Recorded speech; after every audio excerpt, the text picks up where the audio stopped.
Good morning students. Daily current affair की class में आपका हार्दिक स्वागत है। आज है 27 मार्च 2026। तो आज के इस वीडियो में बात करने वाले हैं उन करंट अफेयर्स के बारे में जो आपकी आने वाले एग्जाम में महत्वपूर्ण रहेगा। तो कहीं ना कहीं आपके एग्जाम में पूछा जा सकता है।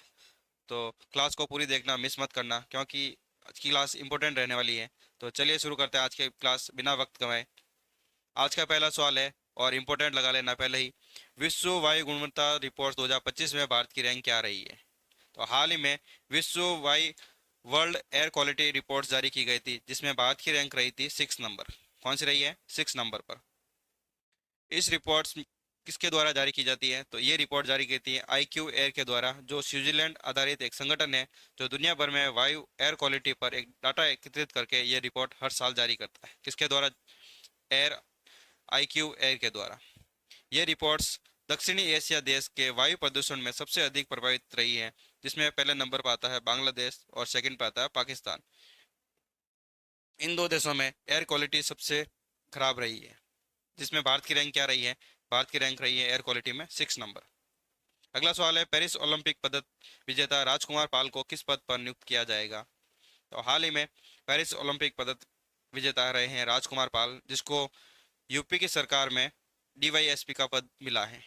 DSP का पद मिला है। कौन सा पद मिला है? पुलिस उपाधीक्षक का पद मिला है। पेरिस ओलंपिक विजेता है राजकुमार पाल। हाल ही में राजकुमार पाल के बारे में बात करें तो ये भारतीय पुरुष हॉकी टीम के खिलाड़ी हैं, जिन्होंने पेरिस ओलंपिक 2024 में कांस्य पदक जीता था। ये खेल में उत्कृष्ट प्रदर्शन के कारण राज्य की सरकार के द्वारा ये सरकारी पद देती है, DSP का पद। तो किसके द्वारा दिया गया है? यूपी सरकार के द्वारा। अगला सवाल है, इंडिया और रशिया के मध्य ये एजेंडा सम्मेलन कहाँ आयोजित किया गया था? तो हाल ही में भारत और रशिया के मध्य सेंट पीटर्सबर्ग में इस सम्मेलन का आयोजन किया गया था।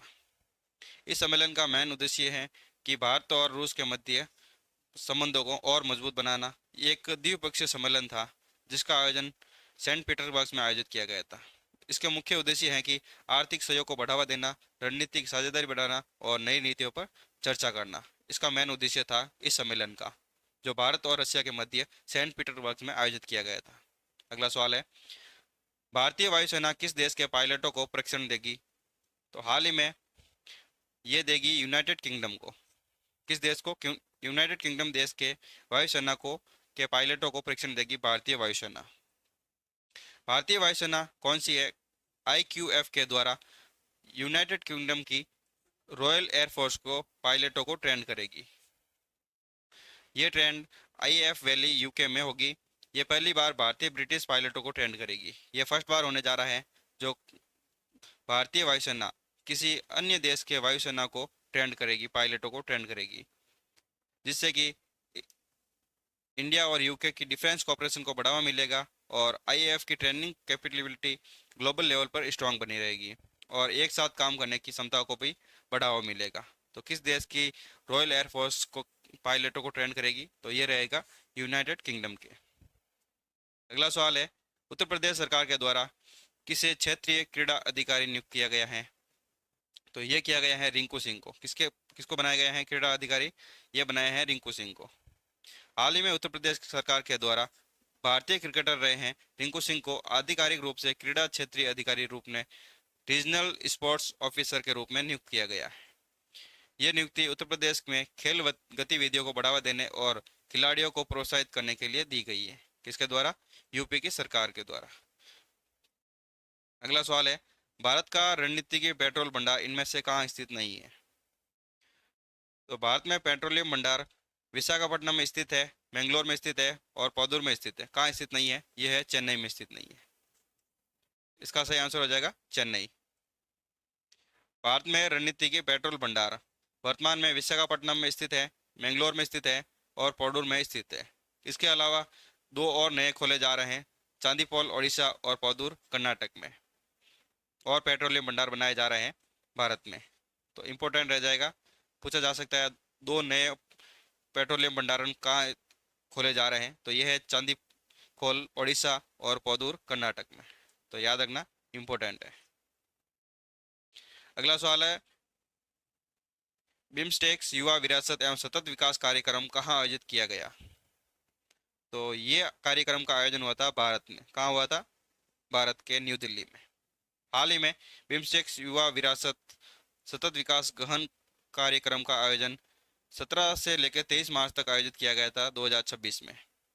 ये किया गया था भारत के मध्य प्रदेश में। कहाँ किया गया था? भारत के मध्य प्रदेश राज्य में इस कॉन्फ्रेंस का आयोजन किया, कार्यक्रम का आयोजन किया गया था, जिसका मुख्य रूप से उद्घाटन तो भोपाल में हुआ। मध्य प्रदेश की राजधानी है भोपाल, वहाँ उद्घाटन हुआ था। और पंचमढ़ी में पर्यावरण नेतृत्व मॉडल पर हुआ था। कहाँ हुआ था? पंचमढ़ी में इसका विस्तार हुआ था, जो पर्यावरण नेतृत्व मॉडल पर हुआ था। इसका उद्देश्य क्या है? इसको संस्कृति, पर्यावरण और युवा सहभागिता को बढ़ावा देना तथा मिशन लाइफ के तहत सतत जीवन शैली को बढ़ावा देना। तो सतत जीवन शैली को बढ़ावा किस मिशन के साथ है? तो ये है मिशन लाइफ के तहत। इंपॉर्टेंट है, याद रखना।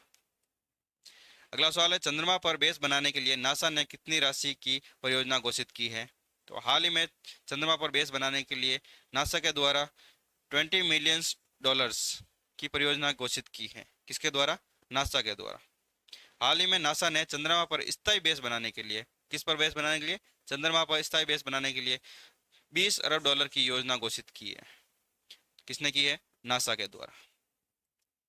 अगला सवाल है, भारतीय नौसेना का तारागिरी F41 कहाँ शामिल किया जाएगा? तो F41 शामिल किया जाएगा विशाखापट्टनम में। कहाँ किया जाएगा? भारत के विशाखापट्टनम में किया जाएगा। भारतीय नौसेना के नए अत्याधुनिक स्टेल्थ फ्रिगेट तारागिरी F41 को 3 अप्रैल 2026 में, कब किया जाएगा? 3 अप्रैल 2026 में विशाखापट्टनम में कमीशन में शामिल किया जाएगा। ये मेक इन इंडिया के तहत बनाया गया था। ये मझगांव डाक शिपयार्ड लिमिटेड के द्वारा निर्मित किया गया था। 6,670 टन का प्रोजेक्ट था, जो 17A क्लास का चौथा स्वदेशी युद्धपोत है। कौन सा युद्धपोत है? ये 17A क्लास का 4th नंबर का है, 4th स्वदेशी युद्धपोत है, जो ब्रह्मोस मिसाइल और अत्याधुनिक सेंसर से लैस रहेगा। ब्रह्मोस मिसाइल के बारे में सब जानते हैं, दागो और भूल जाओ, इसका मोटो है। तो कहाँ कमीशन किया जाएगा? ये किया जाएगा विशाखापट्टनम में। तो याद रखना कौन सी है 4th नंबर की स्वदेशी युद्धपोत? तो ये है तारागिरी। कौन सी है? तारागिरी F41। इंपॉर्टेंट है, याद रखना। और आज का लास्ट सवाल है, एट्टीकोली द्वीतिपात योजना किस राज्य ने शुरू की गई है? एट्टीकोली द्वीतिपात योजना शुरू की गई है असम के द्वारा। मुख्यमंत्री एट्टीकोली द्वीतिपात योजना असम सरकार के द्वारा शुरू की गई है। ये असम चाय उद्योग के विकास में चाय बागान श्रमिकों के योगदान में सम्मानित करने और उन्हें आर्थिक राशि प्रदान करने के लिए एक विशेष पहल शुरू की गई है असम सरकार के द्वारा।